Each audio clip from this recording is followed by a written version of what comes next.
బాహుబలితో pan ఇండియాను షేక్ చేసిన ప్రభాస్ దాదాపు 6 ఏళ్ల తర్వాత సలార్ సినిమాతో కంబ్యాక్ హిట్ కొట్టాడు. 750 కోట్లు రాబట్టి ఇంకా థియేటర్స్ లో స్ట్రాంగ్ గా నిలబడిన సలార్ సినిమాతో ప్రభాస్ ఫైనల్ గా 800 కోట్ల వరకు కలెక్ట్ చేసేలా కనిపిస్తున్నాడు. ఇండియాస్ బెస్ట్ కంబ్యాక్స్ ఇచ్చిన Prabhas next pan world box office ని టార్గెట్ చేస్తున్నాడు.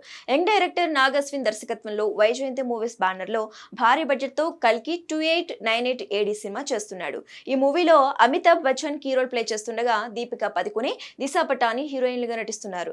లోకనాయకుడు కమల్ హాసన్ విలన్గా నటిస్తున్నాడు. కల్కి 2898 AD India's next big thing గా కనిపిస్తోంది. ఇప్పటికే భారీ హైప్ ఉన్న కల్కి మూవీ రిలీజ్ టైం కి వరల్డ్ వైడ్ బజ్ జనరేట్ చేయడం గ్యారంటీ. అయితే సంక్రాంతికి జనవరి 12న రిలీజ్ కావాల్సిన కల్కి 2898 ఏడి మూవీ వాయిదా పడి వెనక్కి వెళ్ళింది. దీంతో ఇదే రోజు కల్కి కొత్త రిలీజ్ డేట్ అనౌన్స్ చేశారు. ఈ సందర్భంగా యుద్ధానికి సిద్ధమంటూ సైన్యం ముందు ప్రభాస్ యుద్ధ వీరుడిలా నిలుచున్న సాలిడ్ పోస్టర్ రిలీజ్ చేశారు. 6000 సంవత్సరాల క్రితం ముగిసిన కథ 2024 మే 9న బిగిన్స్ అంటూ అనౌన్స్ చేశారు. ఇప్పటి వరకు మే 9న వైజయంతి మూవీస్ నుంచి వచ్చిన సినిమాలు నెవర్ బిఫోర్ హిట్స్ గా మారాయి.